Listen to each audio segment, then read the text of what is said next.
Welcome to Well Beyond Medicine, the world's top-ranked children's health podcast, produced by Nemours Children's Health. Subscribe on any platform at nemourswellbeyond.org or find us on YouTube. Each week, we'll be joined by innovators and experts from around the world, exploring anything and everything related to the 85% of child health impacts that occur outside the doctor's office. I'm your host, Carol Vassar, and now that you're here, let's go. Let's go, well beyond medicine. Today we're talking about a virus that doesn't really have a high profile amongst folks, but it does affect children and actually affects all of us at some point in our lives.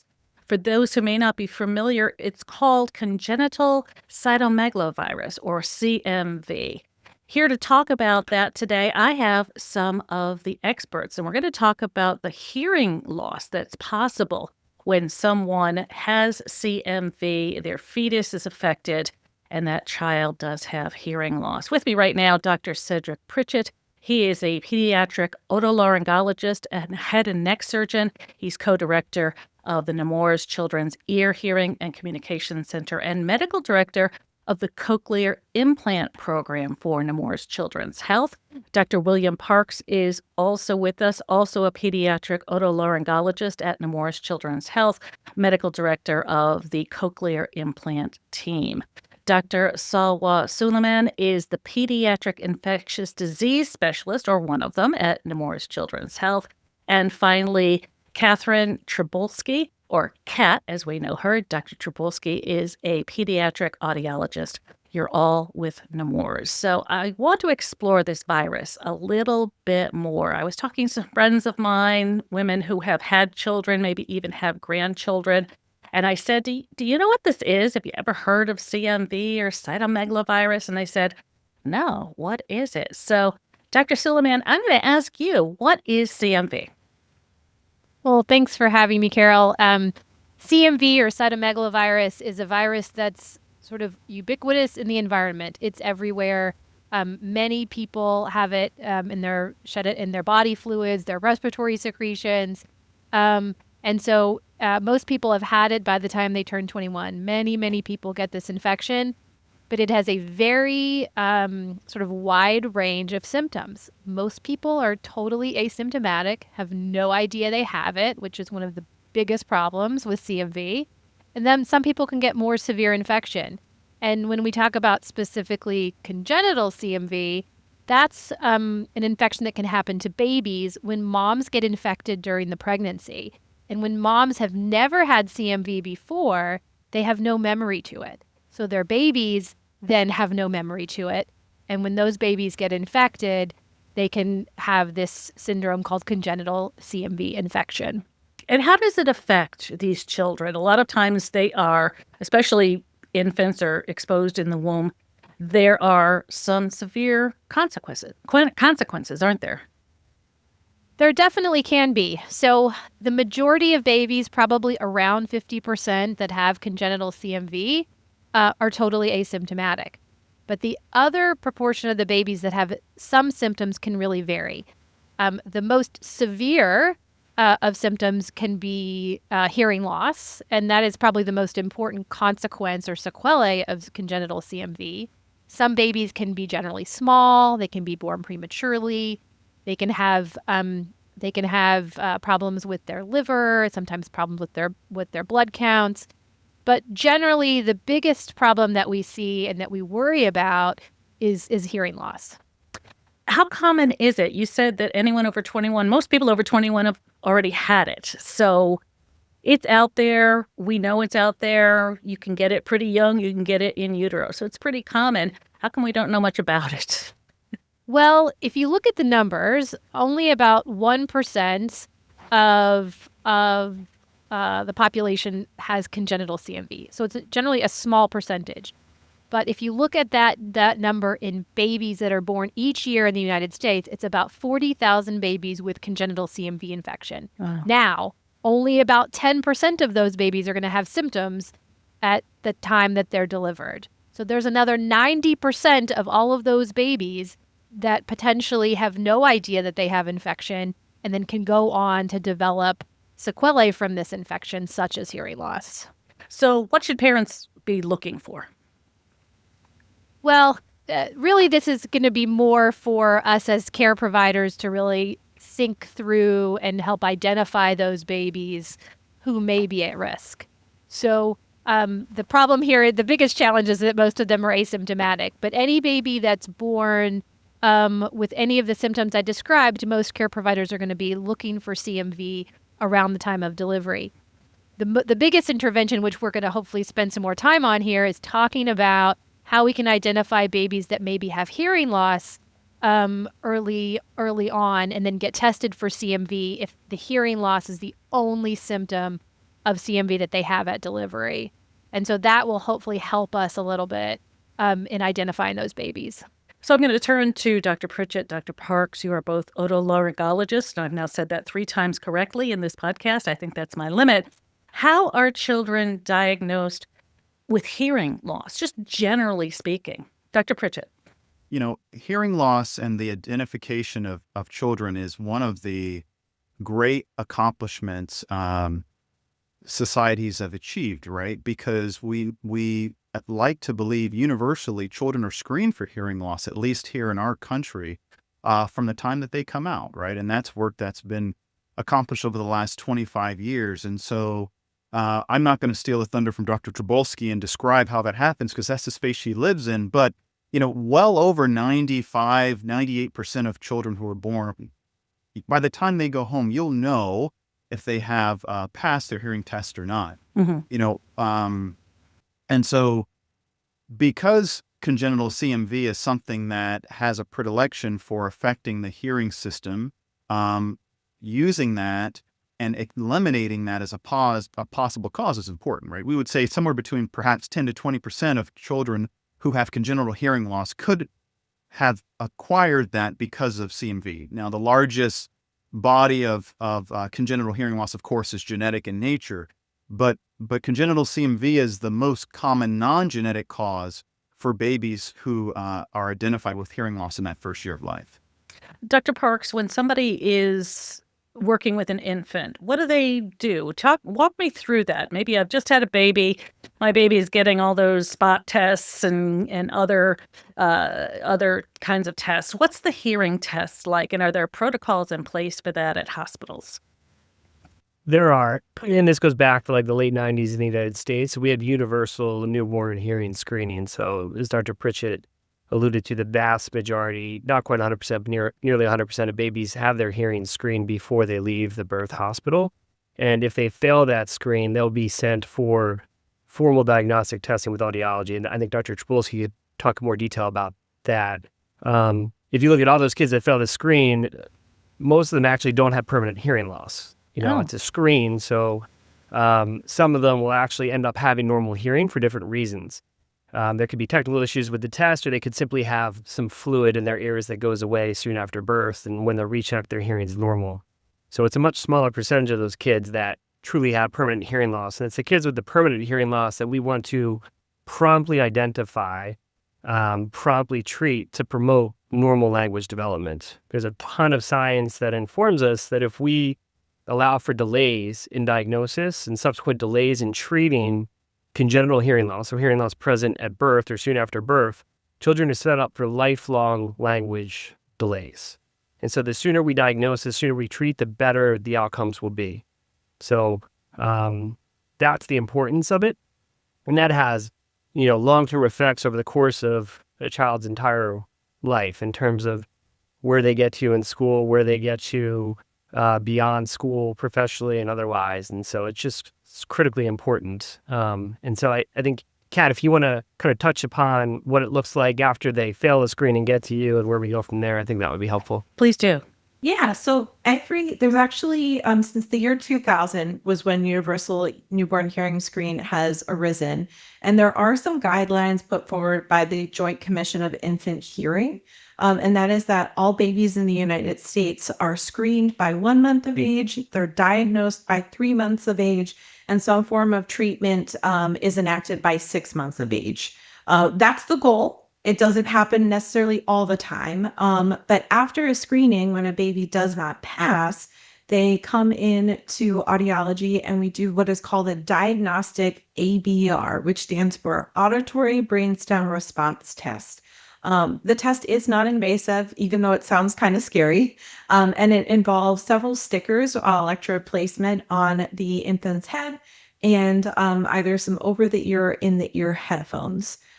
When you are in a still, relaxed state, we can actually pick up an evoked potential of hearing through presentation of those headphones and monitor the brain's response and actually lower and raise the level to find the threshold of where you're hearing. It is not exact, but it does equate to if you were in a sound booth raising your hand when you hear it. We don't expect those newborns to be able to do that quite yet. So what we do is we elicit sounds essential for speech and language in various frequencies to determine what's the softest level we're seeing those responses. It can be a little bit time consuming. And so it can be very stressful on the family. So we do try to set them up for success. A sleeping baby is the best way to have the test because we are picking up on those electric potentials. Any changes in muscle movement from the baby moving around, eye movement, the feeding suck reflex can interfere with us measuring just specifically that auditory response. So a still quiet baby is best. We're also able during that assessment to determine whether if there is an issue with hearing, is that something that might be more conductive or temporary in nature due to that fluid congestion, any built up pressure in the ear, or are we seeing more of a deficit on the auditory nerve or cochlea past that middle ear? So it kind of gives us a better idea of what we're looking at and to what severity. So you're seeing children as young as 3 months for that essential follow-up. Even younger. So the goal, wow. So the goal is for them to be diagnosed by 3 months. And depending on where you are in the country, you may not have access to a facility. And so that's where that comes into play. But you can do this test at a day of life. We don't necessarily always do that or recommend it because if they failed the screen, there are certain environmental factors like fluid, inflammation that we want to see. Is that going to resolve? And so most families pursue this at a couple weeks of life. But if there is a question, or big concern, we can do it, the day that you were born. It's just how reliable those results will be from other factors. And I suppose the answer to my question right now is going to depend on what the cause is. But what are some of the common treatments? What can be brought to bear when a child is found to have had hearing loss? I raised my hand to make a comment before answering that question about the time course that Dr. Tribulski just described. So these babies are screened in the hospital. They're referred to audiology. We want to test them soon, but maybe not too soon. And so it can be a couple of weeks, sometimes a few weeks before they get their diagnostic testing. So after a baby is confirmed to have what looks to be a permanent hearing loss, they're going to be sent to us for the medical evaluation. Okay. So it's medical clearance if we think the treatment should be hearing aids, and then it's a medical workup to figure out the why of the hearing loss. And so by the time they get to us, in a lot of cases, babies are already 1, 2, even 3 months old. So they are a good bit older. And the reason this is really relevant to today's topic is that when I get into the workup, sort of at the top of the differential or the genetic causes, because it's the most common explanation, but number 2 is CMV. And CMV is not going to affect a child's hearing after birth. So if they've been exposed after birth, it's not going to cause hearing loss. It's only exposure in utero that can do it. And so to confirm congenital infection, we have to test babies within 21 days of birth. So by the time they've gotten to me, if I ask that question, it's too late, unless somebody else has already looked into it for various reasons. And I think we'll kind of naturally get into how somebody may have already looked into it. But traditionally, they'd get to me, and it would be really hard for me to ever answer that question as to whether CMV possibly caused the hearing loss. I would do the rest of the workup, and if it's all negative, we'd be wondering, could this be CMV? Nowadays, we have more diagnostic capabilities and different screening strategies to improve our ability to figure this out. That remains challenging. Does the treatment change based on the cause? If you determine it to be CMV, is the treatment going to be different? Dr. Pritchett? So the treatment options for hearing loss is a vast and fascinating topic of conversation. We could talk into the late evening hours on that. But basically, we're looking at whether or not that hearing loss is temporary or permanent, right? Okay. If it's due to fluid, that may be something that goes away over time. But if it is more permanent, involving either the little bones of hearing that conduct the sound and amplify that, or the nerve of hearing, which takes that converted electrical signal and sends it to the brain, then we have to talk about what we can do to help a child overcome that. When we think of treatment for hearing loss, and in most cases, it's not going to be something that is directly restoring the natural hearing in a state that is perfectly normal for a individual who doesn't have a hearing loss. Okay. But we do have approaches and techniques and strategies to augment and then sometimes replace the hearing that has been lost. Because the idea really is, how do you get that energy to the brain that it can interpret and encode and use for meaningful communication strategies, right? So treatment in some cases could be hearing aids, okay? That is one of the most commonly employed strategies early on. When Dr. Tribulski referred to the 1-3-6, 6 months of age, we want to have that treatment in place where they're getting benefit from that. But in some cases, there may be surgical interventions when a child is older that can try to undo some of those things if the little hearing bones aren't quite working well, right? Cochlear implantation is another strategy for children who have congenital deafness, and we insert a little electrode into the cochlea for that.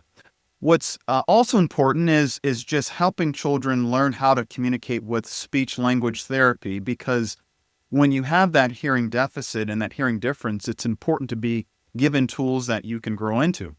Now, what's interesting is, for the CMV conversation, depending on when you are identified and what is the collection of symptoms, the severity of losses that are there is very possibly a antiviral medicine that has been shown to help reduce the rate and the extent to which that hearing loss occurs, right?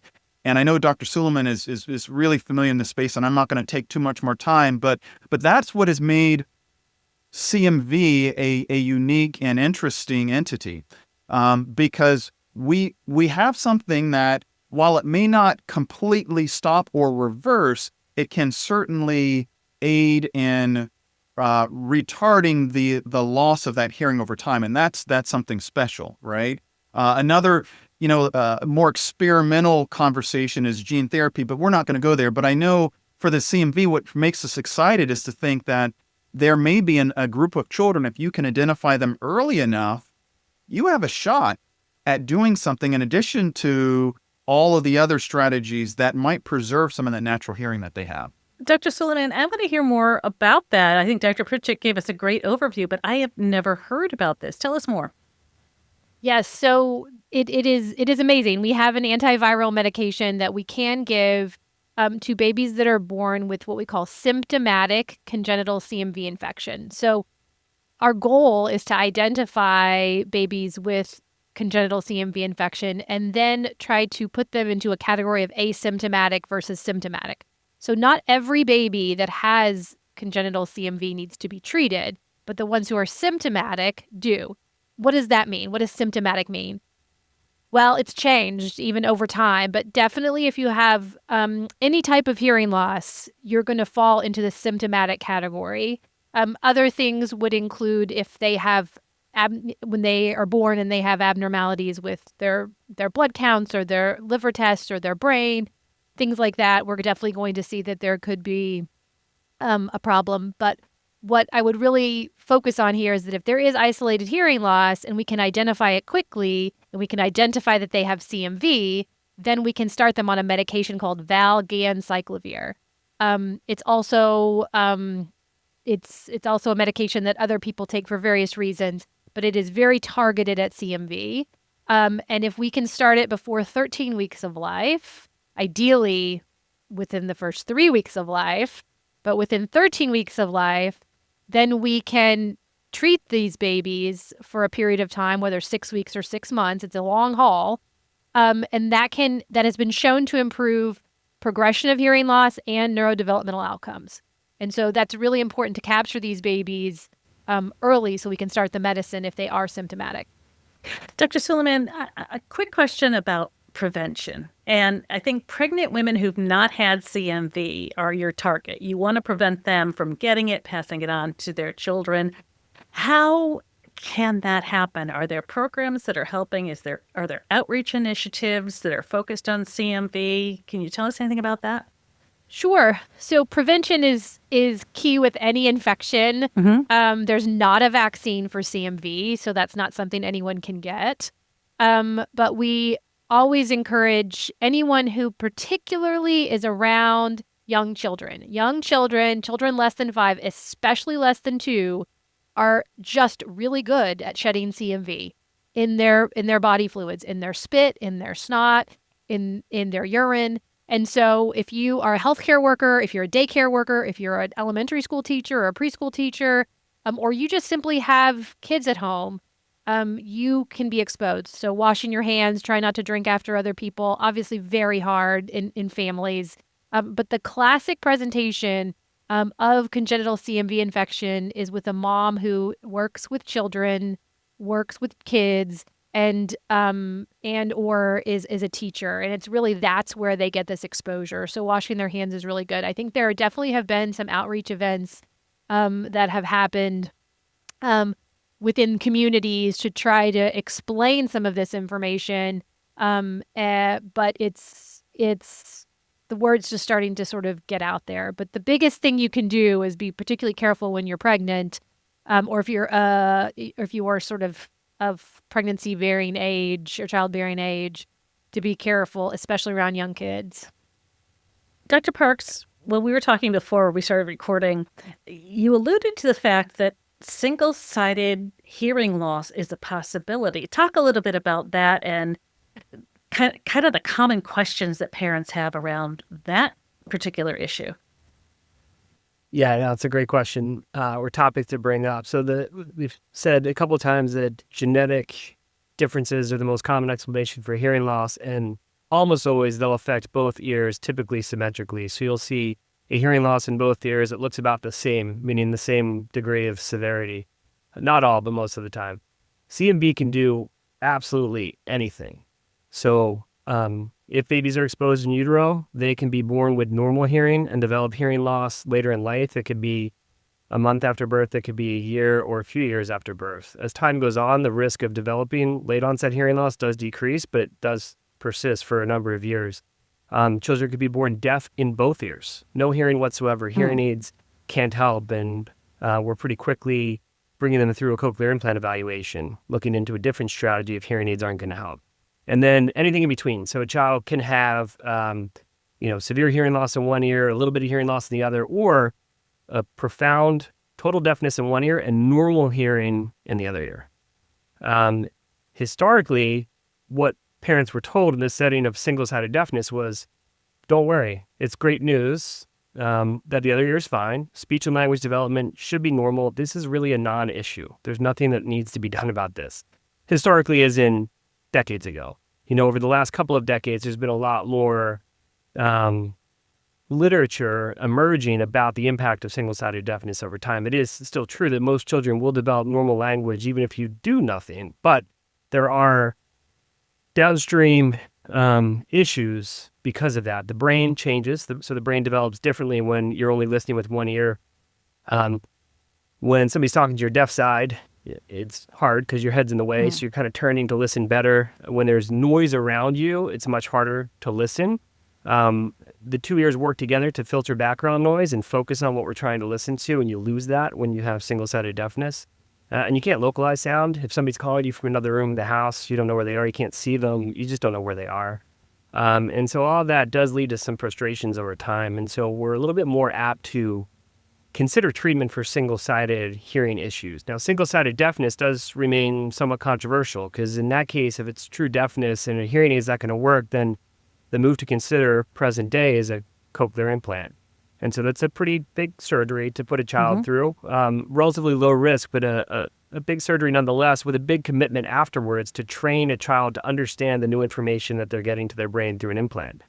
And so for a child who is expected to develop normal language, who may have some frustrations later in life that aren't at all visible during infancy, that's a tough decision for parents to wrestle with. Do we really want to be that aggressive? Surgery, implants, something that they'll have the rest of their life, some risks in surgery, after surgery, and then all of this therapy to get them to understand what they're hearing. Is it worth it? And I think there's emerging literature here too, so there's a lot to still be learned, but thus far, I think we feel most confident in pursuing this when we have an identifiable risk of the child developing hearing loss in their good ear.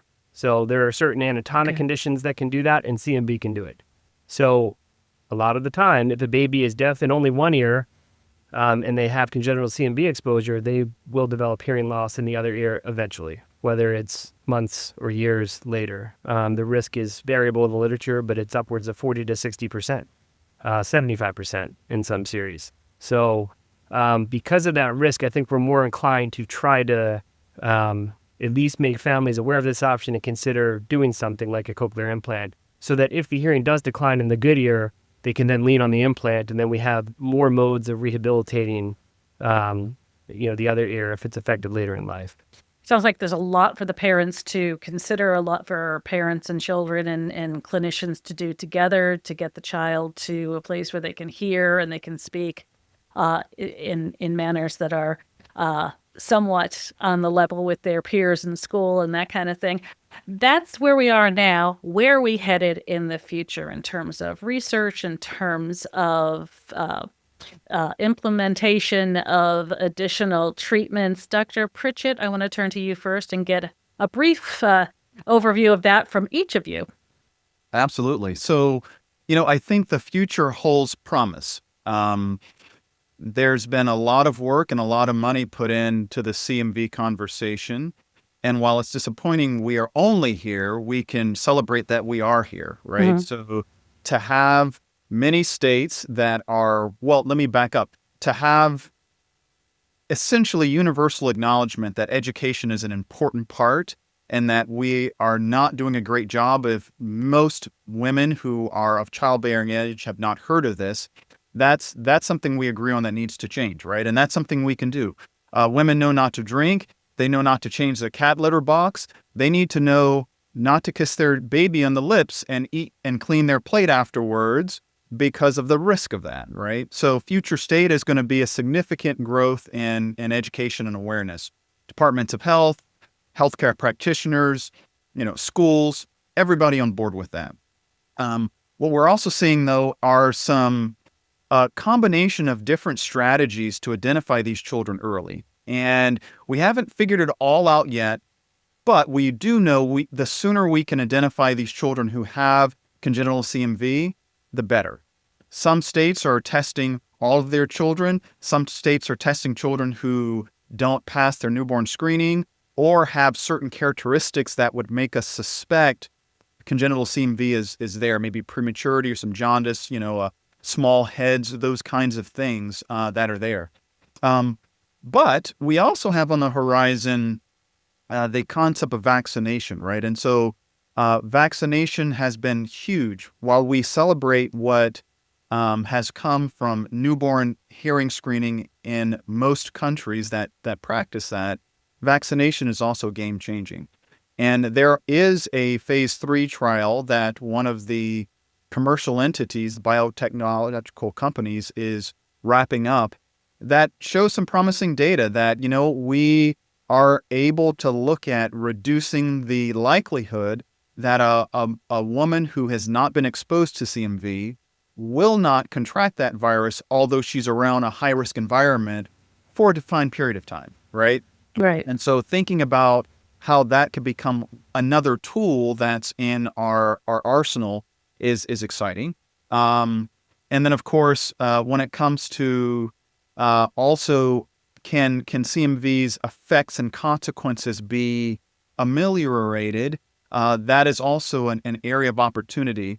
Children's brains and children's nervous systems are remarkably adaptile, and being able to support them with therapy, with intervention, with medicine, and seeing how they change is really exciting, right? So I think when we think of the future state, we're going to see more and more individuals, more and more professional organizations. Our organization, the American Academy of Otolaryngology, Head and Neck Surgery, has been very forthright in their support of making CMV identification and treatment a priority. Kat, Dr. Pritchett gave us a very clear and complete way of looking at what he sees as the future state. What are your thoughts? I think honestly, the evolution of the scopes of practice, as Dr. Parks had mentioned, and Dr. Pritchett, and Dr. Sulieman as well, the timing of this is really, really important. I know that I personally, as well as all of my colleagues, when we see that a baby has not passed the newborn hearing screen and we know this diagnostic assessment is coming, to actually go above and beyond and say, well, did they get a screening? Did that happen? Do I need to contact the pediatrician? Those may not be innate things you think of, but to make sure those steps happen in a timely fashion. My hope is that vaccines on the horizon may be a game changer in this, but in the meantime, to really expand our interpersonal development, to get pediatricians more aware, to get obstetricians more aware, to inform more families. Education is really the best weapon we have against CMV at this time. And really all of our professional development and all of our healthcare workers to really help with that education and guidance to overcome this can be very, very beneficial. And grandmas to tell their birthing daughters. Dr. Parks, anything to add?